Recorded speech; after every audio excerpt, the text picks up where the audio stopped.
ఓం శాంతి. ఈరోజు Murali date 14 April 2026. బాబా చెప్తున్నారు, మధురమైన పిల్లల్లారా, దేవతలుగా అవ్వాలి అంటే అమృతం త్రాగండి, త్రాగించండి. అమృతాన్ని త్రాగేవారే శ్రేష్టాచారులుగా అవుతారు అని బాబా అంటున్నారు. ఈరోజు మురళిలోని ప్రశ్న, ఈ సమయంలో సత్యయుగ ప్రజలు ఏ ఆధారంతో తయారవుతూ ఉన్నారు? సమాధానము, ఎవరు ఈ జ్ఞానానికి ప్రభావితమై చాలా బాగుంది అని అంటారో, కానీ చదువును చదువుకోరో, శ్రమ చెయ్యలేరో, వారు ప్రజలుగా అయిపోతారు. ప్రభావితులు అవ్వడము అంటేనే ప్రజలుగా అవ్వడము. సూర్యవంశీ రాజారాణులుగా అయ్యేందుకు శ్రమపడాలి, చదువు పైన పూర్తి గమనం పెట్టాలి, స్మృతి చేయిస్తూ ఉంటే శ్రేష్టమైన పదవి లభిస్తుంది. పాట, మీరు నిద్రించి రాత్రిని పోగొట్టుకున్నారు. ఓం శాంతి. మా జీవితము వజ్ర సమానముగా ఉండేది అని పిల్లలు పాటలు విన్నారు. ఇప్పుడు గవ్వ సమానముగా అయిపోయింది. ఇది సాధారణమైన విషయము. చిన్న పిల్లలు కూడా అర్థం చేసుకోగలరు. బాబా చాలా సులభ పద్ధతితో అర్థం చేయిస్తారు, అనగా చిన్న పిల్లలు కూడా అర్థం చేసుకోగలరు. సత్యనారాయణ కథను వినిపించినప్పుడు చిన్న పిల్లలు కూడా కూర్చుంటారు. కానీ ఆ సత్సంగాల్లో వినిపించేవన్నీ కథలు. కథలు జ్ఞానము కాదు, అవి తయారు చేయబడిన కథలు.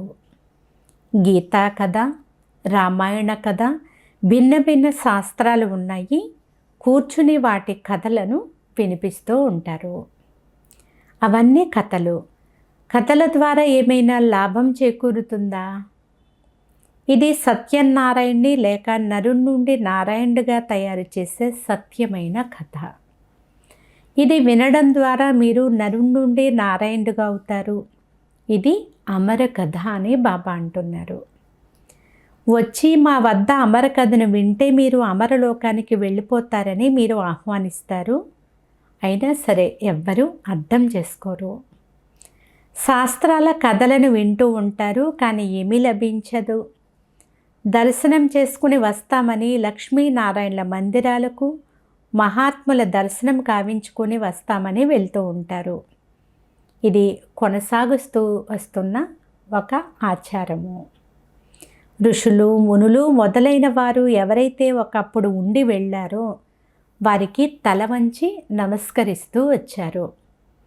రచయిత రచనల కథ తెలుసా అని అడిగితే తెలియదు అని అంటారు. ఈ రచయిత రచనల యొక్క కథ చాలా సహజము అని పిల్లలైన మీరు తెలుసుకున్నారు.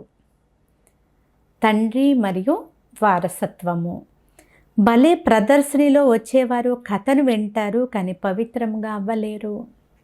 ఈ వికారాల్లోనికి వెళ్ళడం కూడా అనాదిగా వస్తున్న ఆచారము అని భావిస్తారు. మందిరాలలో దేవతల ముందుకు వెళ్ళి మీరు సంపూర్ణ నిర్వికారులు, అహింస పరమోధర్మకులు అని ఇలా మహిమ చేస్తూ ఉంటారు. వెలుపలికి వెళ్ళగానే వికారాల్లోకి వెళ్ళడం అనాదిగా వస్తుంది కదా అని అంటారు. వికారాలు లేకుండా అసలు ప్రపంచం ఎలా నడుస్తుంది అని అడుగుతారు. లక్ష్మీనారాయణులు మొదలైన వారికి కూడా పిల్లలు ఉండేవారు కదా. ఇలా అనేవారిని అసలు ఏమనాలి? మనుష్య పదవికి కూడా వారు అర్హులు కాదు. దేవతలు కూడా మనుషులే. లక్ష్మీనారాయణల రాజ్యంలో ఎంత సుఖంగా ఉండేవారు. బాబా మీకు చాలా సహజమైన విషయాలను అర్థం చేయిస్తున్నారు. తప్పకుండా భారతదేశంలోనే కదా స్వర్గం ఉండేది, లక్ష్మీనారాయణల రాజ్యం ఉండేది. దానికి రుజువుగా చిత్రాలు కూడా ఉన్నాయి. సత్యయుగంలో లక్ష్మీనారాయణల రాజ్యం ఉండేది అని అందరూ అంగీకరిస్తారు. అక్కడ ఎప్పుడూ ఎవ్వరికీ అసలు దుఃఖం ఉండేది కాదు. సంపూర్ణ నిర్వికారులుగా ఉండేవారు. వారి మందిరాలు కూడా చాలా పెద్దవి నిర్మించబడ్డాయి. వారు 5000 సంవత్సరాల క్రితం ఉండేవారు, కానీ ఇప్పుడు వారి రాజ్యం లేదు. ఇప్పుడు ఇది కలియుగ అంతిమ సమయము. మనుషులు పరస్పరంలో కోట్లాడుకుంటూ ఉంటారు. భగవంతుడైతే నిర్వాణ ధామంలో ఉంటారు. మొదట ఆత్మలమైన మనం కూడా అక్కడే ఉండేవాళ్ళము. ఇక్కడికి పాత్ర చేసేందుకు వచ్చాము. మొదట మనం లక్ష్మీనారాయణల రాజ్యంలో ఉండేవాళ్ళము. అక్కడ చాలా సుఖము ఆనందములు ఉండేవి. తర్వాత మనం 84 జన్మలు తీసుకోవలసి వచ్చింది. 84 జన్మల చక్రమనే మహిమ కూడా చేయబడుతుంది. మనము సూర్యవంశంలో 1250 సంవత్సరాలు రాజ్యపాలన చేశాము. అక్కడ అపారమైన సుఖం ఉండేది. సంపూర్ణ నిర్వికారులుగా ఉండేవారము. వజ్ర వైడూర్యాల భవనాలు ఉండేవి. మనం రాజ్యం చేసి తరువాత 84 జన్మల్లో రావాల్సి వచ్చింది. ఈ ప్రపంచ చరిత్ర భూగోళాల చక్రం తిరుగుతూనే ఉంటుంది. అర్ధకల్పం సుఖం ఉండేది. రామరాజ్యంలో ఉండేవారు. తర్వాత మనుషులు వృద్ధి చెందుతూ వచ్చారు. సత్యయుగంలో 9 లక్షల మంది ఉండేవారు. సత్యయుగ అంతానికి వృద్ధి చెందుతూ 9 లక్షల నుండి 2 కోట్ల మంది అయ్యారు. తర్వాత 12 జన్మలు త్రేతాయుగంలో చాలా సుఖంగా చాలా సంతోషంగా ఉండేవారు. ఒకే ధర్మం ఉండేది. తర్వాత ఏమైంది? తర్వాత మళ్ళీ రావణ రాజ్యం ప్రారంభమైంది. రామరాజ్యము రావణ రాజ్యము ఎంత సహజంగా అర్థం చేయిస్తున్నారో బాబా చూడండి. చిన్న చిన్న పిల్లలకు కూడా తర్వాత ఏమైందో తెలుసుకోవాలనే కుతూహలం కలిగించే విధంగా అర్థం చేయించాలి. పెద్ద పెద్ద బంగారు వజ్ర వైడూర్యాల మహళ్ళు భూకంపంలో లోపలికి వెళ్ళిపోయాయి. భారతవాసీలు వికారులుగా అవ్వడం వల్లే భూకంపాలు వచ్చాయి. తర్వాత రావణ రాజ్యం ప్రారంభమైంది. పవిత్రుల నుండి అపవిత్రులుగా అయిపోయారు. బంగారు లంక మునిగిపోయింది అని చెప్తారు. కొంచెమైనా మిగిలి ఉండవచ్చు కదా. దాని ద్వారా మందిరాలు మొదలైనవి నిర్మించి ఉండవచ్చు. భక్తి మార్గం ప్రారంభమయ్యింది. మనుషులు వికారులుగా అవ్వడం ప్రారంభమైంది. రావణ రాజ్యంలో ఆయుష్ తక్కువైపోయింది. మనము నిర్వికారి యోగుల నుండి వికారి భోగులుగా అయిపోయాము. యథా రాజా రాణి తదా ప్రజ, అందరూ వికారులుగా అయిపోయారు. ఈ కథ ఎంత సహజమో చూడండి. చిన్న చిన్న కన్యలు కూర్చుని ఈ కథను వినిపిస్తే పెద్ద పెద్ద మనుషులు కూడా సిగ్గుతో తల వంచుకుంటారు. ఇప్పుడు తండ్రి కూర్చుని వినిపిస్తున్నారు. వారే జ్ఞానసాగరులు, పతిత పావనులు. మంచిది. ద్వాపర యుగంలో భోగులుగా పతితులుగా అయిపోయారు. ఇతర ధర్మాలు కూడా ప్రారంభమవుతూ వచ్చాయి. అమృతంపై గల నష తగ్గిపోయింది. జగడాలు గొడవలు జరగడం మొదలైపోయాయి. ద్వాపర యుగం నుండి మనం దిగజారుతూ వచ్చాము. కలియుగంలో చూస్తే ఇంకా వికారులుగా అయిపోయాము. రాతి మూర్తులను తయారు చేస్తూ వచ్చారు. హనుమంతుడు గణేశుడు రాతి బుద్ధిగా అయినందువలన రాతి పూజలు మొదలుపెట్టారు. భగవంతుడు రాళ్ళు రప్పల్లో ఉన్నారని భావిస్తూ వచ్చారు. ఇలా చేస్తూ చేస్తూ భారతదేశపు గతి ఇలా అయిపోయింది. ఇప్పుడు మళ్ళీ తండ్రి చెప్తున్నారు, విషాన్ని వదిలి అమృతాన్ని తాగి పవిత్రులవ్వండి, మళ్ళీ రాజ్యాన్ని తీసుకోండి. విషాన్ని వదిలేస్తే మళ్ళీ మనుషుల నుండి దేవతలుగా అవుతారు. కానీ విషాన్ని వదలరు. విషం కొరకు ఎంతో హింసిస్తారు, సతాయిస్తారు. అందుకే కదా ద్రౌపది పిలిచింది.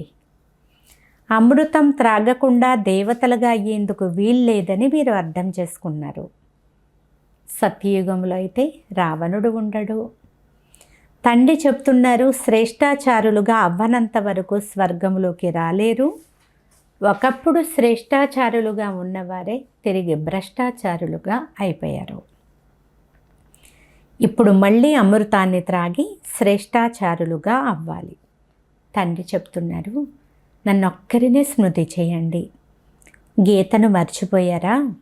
గీతను రచించింది నేనైతే కృష్ణుని పేరు వేసేశారు అని బాబా అంటున్నారు. ఈ లక్ష్మీనారాయణలకు ఈ రాజ్యమును ఎవరు ఇచ్చారు? తప్పక భగవంతుడే ఇచ్చి ఉంటారు. వెనుకటి జన్మలో భగవంతుడు రాజయోగం నేర్పించారు, కానీ కృష్ణుని పేరు వేశారు. ఇదంతా అర్థం చేయించే అభ్యాసం చేయాలి. చాలా సులభమైన కథ. బాబాకు ఎంత సమయం పట్టింది? అర్ధ గంటలో ఇంత సహజమైన విషయాలు కూడా అర్థం చేసుకోలేరు. కనుక బాబా చెప్తారు, కేవలం ఒక చిన్న కథ ఎవరికైనా కూర్చుని అర్థం చేయించండి. చేతిలో చిత్రాన్ని తీసుకోండి. సత్యయుగంలో లక్ష్మీనారాయణల రాజ్యము, త్రేతాలో సీతారాముల రాజ్యము, మళ్ళీ ద్వాపర యుగంలో రావణ రాజ్యం ఉండేది. ఇది ఎంత సహజమైన కథయో చూడండి. తప్పకుండా మనం దేవతలుగా ఉండేవాళ్ళము, మళ్ళీ క్షత్రియులు, వైశ్యులు, శూద్రులుగా అయిపోయాము. ఇప్పుడు స్వయాన్ని దేవతలమని భావించనందువలన హిందువులు అని చెప్తారు. ధర్మశ్రేష్టము, కర్మశ్రేష్టము నుండి ధర్మభ్రష్టులు, కర్మభ్రష్టులుగా అయిపోయారు. ఇలా చిన్న చిన్న కుమారీలు కూర్చుని ఉపన్యసించినట్లయితే పూర్తి సభంతా కూడా చాలా ఆసక్తిగా, ఆశ్చర్యముగా వింటుంది. బాబా అన్ని సేవా కేంద్రాల వారికి కూడా వినిపిస్తున్నారు. ఇప్పుడు పెద్దవారు నేర్చుకోకుంటే చిన్న చిన్న కుమారీలకు నేర్పించండి. కుమారీల పేర్లు కూడా ఉన్నాయి. ఢిల్లీ, ముంబైలలో మంచి మంచి కుమారీలు ఉన్నారు, విద్యావంతులు ఉన్నారు. వారు నిలబడాలి. ఎంత పనైనా చేయగలరు. ఒకవేళ కుమారీలు నిలబడగలిగినట్లయితే పేరు ప్రసిద్ధమైపోతుంది. శ్రీమంతుల ఇంటి వారు చాలా కష్టం మీద ధైర్యం చేస్తారు. వారికి ఎంతైనా ఐశ్వర్యం యొక్క నశ ఉంటుంది కదా. కట్నము మొదలైనవి లభిస్తే చాలు, కుమారీలు వివాహం చేసుకుని ముఖము నల్లగా చేసుకుని అందరి ముందు తల వంచవలసి వస్తుంది. తండ్రి ఎంత సహజముగా అర్థం చేయిస్తున్నారో చూడండి. కానీ పారసబుద్ధి కలవారిగా అవ్వాలి అనే ఆలోచనే రాదు. అవిద్యావంతులు కూడా ఈ రోజుల్లో ఎంపీ, ఎమ్మెల్యే మొదలైన వారిగా అవుతున్నారు. చదువు ద్వారా అయితే ఏవేవో పదవులు పొందుతూ ఉన్నారు. ఈ చదువు అయితే చాలా సహజమైనది, ఇతరులకు కూడా వెళ్ళి నేర్పించాలి. కానీ శ్రీమతానుసారం నడవనట్లయితే చదువును కూడా చదవరు. చాలా మంచి మంచి కుమారీలు ఉన్నారు, కానీ వారికి వారిది అయిన నశ ఉంది. చిన్న పని చేయగానే మేము ఎంతో పని చేశాము అని భావిస్తారు. ఇప్పుడు ఇంకా చాలా పని చేయాలి అని బాబా అంటున్నారు. ఈ రోజుల్లో కుమారీలు ఫ్యాషన్లలోనే ఉంటున్నారు. సతయుగంలో అయితే సహజమైన సౌందర్యమే ఉంటుంది. ఇక్కడ ఎంత కృత్రిమమైన అలంకారం చేసుకుంటున్నారో చూడండి. కేవలం జుట్టును అలంకరించుకునేందుకే చాలా ధనాన్ని ఖర్చు చేస్తారు. ఇదంతా మాయా ఆడంబరము. మాయా రావణ రాజ్యము పతనమవుతుంది, మళ్ళీ రామరాజ్య ఉదయము అంటే ఆరంభం అవుతుంది. ఇప్పుడు రామరాజ్యము స్థాపన అవుతుంది, కానీ మీరు శ్రమ చెయ్యాలి కదా. శ్రమ చెయ్యకపోతే మీరు ఏమవుతారు? ఒకవేళ చదవనట్లయితే అక్కడకు వెళ్ళి పైసాకు విలువ చేసే ప్రజలుగా అయిపోతారు. నేటి గొప్ప గొప్ప వ్యక్తులు అక్కడ సాధారణ ప్రజల్లో వస్తారు. ధనవంతులైతే కేవలం బాగుంది బాగుంది అంటారు, మళ్ళీ తమ తమ వ్యాపారాల్లో నిమగ్నమైపోతారు. చాలా బాగా ప్రభావితులవుతారు. తరువాత ఏమిటి? చివరికి ఏమవుతారు? అక్కడికి వెళ్ళి ప్రజలుగా అయిపోతారు. ప్రభావితులు అవ్వడము అంటే ప్రజలుగా అవ్వడం. ఎవరు కష్టపడతారో వారు రామరాజ్యంలోకి వచ్చేస్తారు. జ్ఞానమైతే చాలా సులభము. ఈ కథను గురించిన నశాలో ఎవరైతే ఉంటారో వారి నావ తప్పకుండా తీరానికి చేరుకుంటుంది. మనము శాంతిధామానికి వెళ్ళి మళ్ళీ సుఖధామములోకి వస్తాము. అంతే, స్మృతి చేస్తూ చేయిస్తూ ఉండాలి. అప్పుడే కదా ఉన్నతమైన పదవిని పొందుతారు. చదువుపైన గమనం ఉంచాలి. చేతిలో చిత్రాలు ఉండాలి. ఉదాహరణకు ఈ బాబా లక్ష్మీనారాయణలు పూజించినప్పుడు వారి చిత్రము ఎప్పుడూ కూడా జేబులో ఉండేది. చిన్న చిత్రాలు కూడా ఉన్నాయి. లాకెట్లో కూడా ఉంటాయి కదా, వాటి ద్వారా అర్థం చేయించాలి. వీరు బాబా, వీరి ద్వారా వారసత్వం లభిస్తుంది అని చెప్పండి. ఇప్పుడు పవిత్రులుగా అవ్వండి, తండ్రిని స్మృతి చెయ్యండి అని చెప్పండి. ఈ బ్యాడ్జీలలో ఎంత జ్ఞానం ఉంది, ఇందులో పూర్తి జ్ఞానం అంతా ఉంది అని బాబా అంటున్నారు. వీటిని చూపి తెలియచేయడం చాలా సులభము. సెకండులో తండ్రి నుండి జీవన్ముక్తి వారసత్వం లభిస్తుంది. ఎవరైనా ఇతరులకు అర్థం చేయించినట్లయితే వారు జీవన్ముక్త పదవికి అధికారులుగా అవుతారు. తరువాత చదువు అనుసారము ఉన్నతమైన పదవిని పొందుతారు. స్వర్గంలోకైతే వస్తారు కదా, చివరిలో వచ్చినా మంచిదే కదా. వృద్ధి ఎలాగైనా జరగాలి. దేవతా ధర్మం చాలా ఉన్నతమైనది, అది కూడా తయారవుతుంది కదా. ప్రజలు లక్షల సంఖ్యలో తయారవుతారు. సూర్యవంశీయులుగా అయ్యేందుకు శ్రమపడాలి. సర్వీసు చేసేవారు చాలా మంచి పదవిని పొందుతారు. వారి పేర్లు కూడా ప్రసిద్ధమైనవి. కుమారిక, జనక్ అంటే జానకి దాది. ఈ సేవా కేంద్రాలను చాలా బాగా సంభాళిస్తున్నారు. ఎలాంటి గొడవలు లేవు. తండ్రి చెడు చూడకండి, చెడు మాట్లాడకండి అని చెప్తూనే ఉన్నారు. అయినా అలాంటి మాటలు పిల్లలు మాట్లాడుతూనే ఉంటారు. అలాంటి వారు అక్కడికి వెళ్ళి ఏమవుతారు? ఇంత సహజమైన సర్వీస్ కూడా చెయ్యరు. చిన్న చిన్న కుమారీలు కూడా దీనిని అర్థం చేయించవచ్చు. వానర సైన్యం కూడా ప్రసిద్ధమైనది. రావణుని జైలులో చిక్కుకొని ఉన్న సీతలను విడిపించాలి. ఏవేవో కథలను తయారు చేశారు. ఇలా ఎవరైనా ఉపన్యసించాలి. కేవలం ఫలానా వారు చాలా ప్రభావితులయ్యారు అనే చెప్తారు. మీరు ఏమవ్వాలనుకుంటున్నారు అని వారిని ప్రశ్నించండి. వీరి జ్ఞానం చాలా బాగుంది అని కేవలం ఇతరులకు చెప్తారు. వారు స్వయంగా ఏమీ అర్థం చేసుకోరు. దీని వలన లాభం ఏముంది అని బాబా అడుగుతున్నారు. అచ్చా, మధురాతి మధురమైన అపరూపమైన పిల్లలకు మాతాపిత బాప్దాదాల ప్రియ స్మృతులు మరియు గుడ్ మార్నింగ్. ఆత్మిక పిల్లలకు ఆత్మిక తండ్రి నమస్తే. ఆత్మీయ తండ్రికి ఆత్మీయ పిల్లల యొక్క ప్రియ స్మృతులు, గుడ్ మార్నింగ్, నమస్తే నమస్తే నమస్తే. ధారణ కొరకు ముఖ్య సారము. దీనిలో ఫస్ట్ పాయింట్, పారసబుద్ధి కలవారిగా అయ్యేందుకు చదువుపైన పూర్తి గమనం పెట్టాలి. శ్రీమతానుసారముగా చదవాలి మరియు చదివించాలి. హద్దులోని ఐశ్వర్యం యొక్క నశ, ఫ్యాషన్లు మొదలైనవి వదిలి ఈ బేహద్దు సేవలో తత్పరులు అవ్వాలి. సెకండ్ పాయింట్, చెడు వినకండి, చెడు చూడకండి. ఎలాంటి వ్యర్థ మాటలు మాట్లాడరాదు. ఎవరిపైన ప్రభావితం అవ్వరాదు. అందరికీ సత్యనారాయణని చిన్న కథను వినిపించాలి అని బాబా అంటున్నారు. ఈరోజు వరదానము, కొత్త జీవితం యొక్క స్మృతి ద్వారా కర్మేంద్రియాలపై విజయాన్ని ప్రాప్తి చేసుకునే మరజీవ భవ. సారాంశము, ఏ పిల్లలైతే మరజీవాగా అయ్యారో వారికి కర్మేంద్రియాల యొక్క ఆకర్షణ కొద్దిగా కూడా ఉండదు. మరజీవాగా అవ్వడము అనగా అన్ని వైపుల నుండి మరణించడము. పాత ఆయువు సమాప్తమైంది అని అర్థము. కొత్త జన్మ జరిగింది కనుక నూతన జన్మ, నూతన జీవితంలో కర్మేంద్రియాలకు వశమెలా అవుతారు? బ్రహ్మ కుమార్ కుమారీల నూతన జీవితంలో కర్మేంద్రియాలకు వశమవ్వడము అంటే ఏమిటి అనే జ్ఞానానికి కూడా అతీతము, అంటే తెలియదు. శూద్రతనం యొక్క శ్వాస అనగా సంస్కారం ఎక్కడా కూడా అతుక్కుని ఉండకూడదు.